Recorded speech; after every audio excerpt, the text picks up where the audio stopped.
بسم اللہ الرحمن الرحیم۔ السلام علیکم۔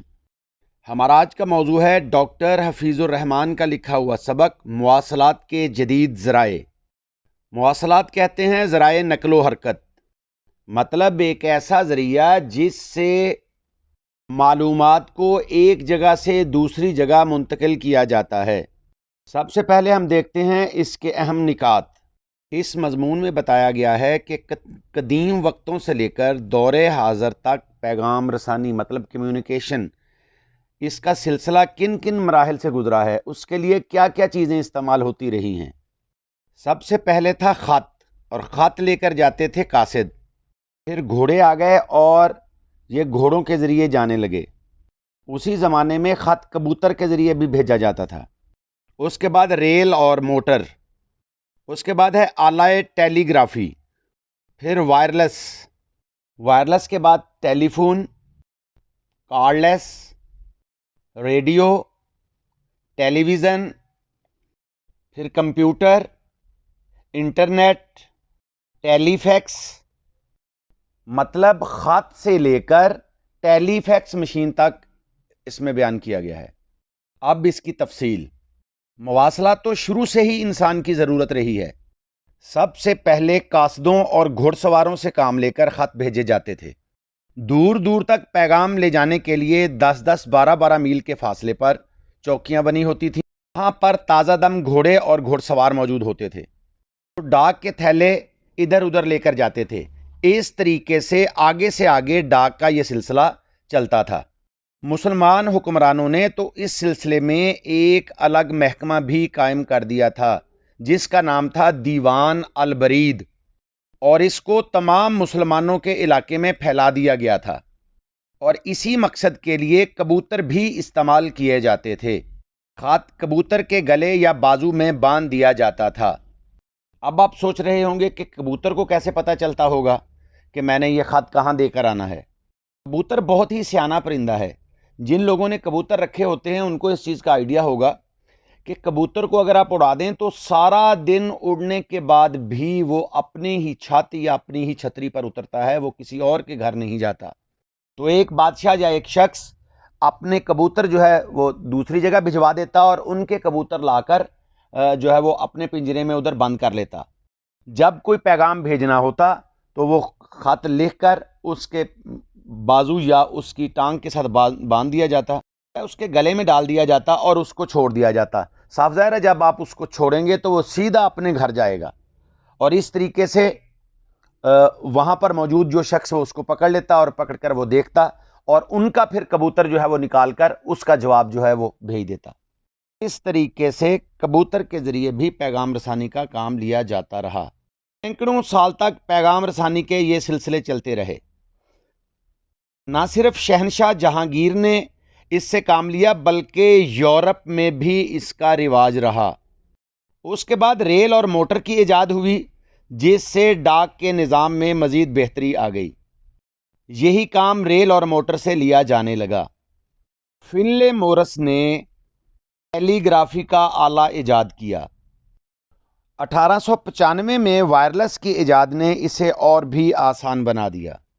یہ پیغام ریڈیائی لہروں کے ذریعے ایک جگہ سے دوسری جگہ بھیجے جاتے تھے، مگر ابھی تک اس کے ذریعے الفاظ بھیجنے میں کامیابی حاصل نہیں ہوئی تھی۔ صرف ٹک ٹک اور کھڑ کھڑ کی آوازیں ہی ایک جگہ سے دوسری جگہ بھیجی جا سکتی تھیں۔ سب سے پہلے بحری جہازوں میں پیغام رسانی کے لیے اس آلے کو استعمال کیا گیا۔ اس کے لیے دونوں جگہوں پر وائرلیس سیٹوں کا ہونا ضروری تھا۔ یہ آلہ ٹرانسمیٹر، ایریل ایمپلیفائر، ریسیور اور لاؤڈ سپیکر جیسے آلات پر مشتمل تھا۔ وائرلیس کس اصول پر کام کرتا ہے؟ یہ ون وے ہوتا ہے، یا اس میں آپ بات کر سکتے ہیں یا آپ اس میں بات سن سکتے ہیں، اور یہ ود آؤٹ وائر ہوتا ہے۔ 1904 میں ڈاکٹر فلیمنگ نے وائرلیس کے لیے ایک والو ایجاد کیا جس سے پیغام کی کھٹ کھٹ کی بجائے گفتگو بھی سنائی دینے لگی۔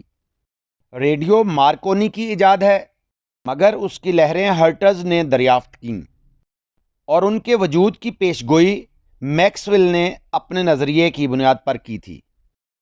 ریڈیو اس طرح کام کرتا ہے کہ بولنے والے کی آواز کو برقی لہروں میں تبدیل کر دیتا ہے۔ एम्पलीफायर इन लहरों को और ज़्यादा ताकतवर करके बरकी तार के ज़रिए ट्रांसमीटर तक पहुंचा देता है। ट्रांसमीटर से ये बरकी लहरें रेडियाई लहरें बनकर एरियल के तार में पहुंच जाती हैं और ये लहरें फ़ज़ा में मुंतशिर होकर साउंड सिग्नल्स बनाती हैं और जहाँ जहाँ रेडियो होते हैं वो इन सिग्नल्स को कैच करके फिर से ये आवाज़ को सुनाते हैं। रेडियो के बाद टेलीविज़न, जिसे जॉन बियर्ड ने ईजाद किया। टेलीविज़न भी बिल्कुल रेडियो के असूल के मुताबिक ही काम करता है, लेकिन उसमें सिर्फ इतना है कि आवाज़ के साथ तस्वीर भी अरसाल की जाती है। उसके बाद टेलीफोन की ईजाद रेडियो और टेलीविज़न से भी पुरानी है। टेलीफोन किस उसूल पर काम करता है? ये 2 वे होता है। इसमें आप एक वक्त में बात कर भी सकते हैं और सुन भी सकते हैं और ये तार के साथ मुंसलिक होता है। पहले ये ऑपरेटर का मोहताज था, फिर इसमें डायल लगाकर इसको खुद कार बना दिया गया। उसके बाद कॉर्डलेस ईजाद हुआ। कॉर्डलेस एक डिवाइस थी जो टेलीफोन पर ही लगती थी। उसका एक जो है वो ऊंचा सा एंटीना लगा हुआ होता था। उसके बाद कंप्यूटर की ईजाद हुई। कंप्यूटर भी एक मवासलाती मशीन है और इसके ज़रिए हिसाब किताब या और किस्म की मालूमात दूर से दूर तक पहुंचाई जा सकती हैं। कंप्यूटर इनपुट और आउटपुट के असूल पर काम करता है। जो चीज़ आपने देखनी या सुननी है वो पहले उसमें इंटर करनी पड़ेगी CD रोम के ज़रिए या किसी USB वगैरह के ज़रिए। उसके बाद इंटरनेट ईजाद हुआ। कंप्यूटर को इंटरनेट के साथ अटैच कर दिया गया, जिससे पैगाम दुनिया के एक कोने से दूसरे कोने तक पहुंचाना आसान हो गया। उसके बाद टेलीफैक्स या फैक्स मशीन जिसे कहते हैं। फैक्स मशीन फोटोस्टेट मशीन के असूल पर काम करती हैं। फोटोस्टेट मशीन आपने देखी होगी, उसके अंदर एक फ्लोरिसेंट बल्ब लगा होता है।